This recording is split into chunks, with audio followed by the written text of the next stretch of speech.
জননেতা মুখ্যমন্ত্রী, আমাদের জননেতা মুখ্যমন্ত্রী শপথ গ্রহণের পর থেকে একের পর এক কড়া ডিসিশন নিচ্ছেন।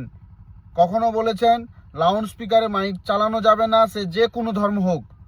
আবার কখনো বলেছেন রাস্তায় বসে নামাজ পড়া যাবে না, কারণ রাস্তায় বসে নামাজ পড়লে মানুষের যাতায়াতের অসুবিধা হয়।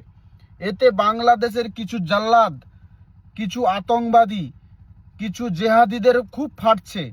তারা শুভেন্দু অধিকারীর ছবিতে কেউ লাথি মারছে, কেউ পুড়াচ্ছে।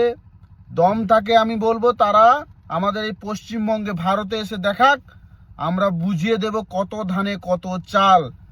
ভারতীয় মুসলিমদের কোনো অসুবিধা হচ্ছে না, বাংলাদেশের মুসলিমদের এত অসুবিধা কিসের, এত জ্বালা কিসের? মমতা বেগম যদি মুখ্যমন্ত্রী থাকতো তখন আপনাদের খুব ভালো হতো, তাই না? একজন সঠিক মানুষ মুখ্যমন্ত্রী হয়েছে, আপনাদের মুখের উপরে উচিত শিক্ষা দিয়েছে, তাই এত জ্বালা, তাই এত কষ্ট। লাভ কিছু হবে না, ওই কুত্তা ঘেগাবে।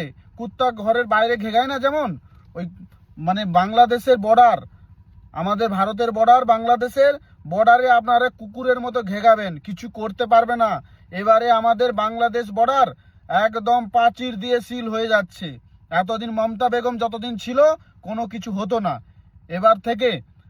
এবার থেকে ওদের উচিত শিক্ষা দেওয়া হবে। যদি বর্ডার চেঞ্জ করেন, যদি বর্ডার পার করেন, আপনাদেরকে কড়ায় কন্ডায় বুঝিয়ে দেওয়া হবে। নামটা মনে রাখবেন, জননেতা শুভেন্দু অধিকারী।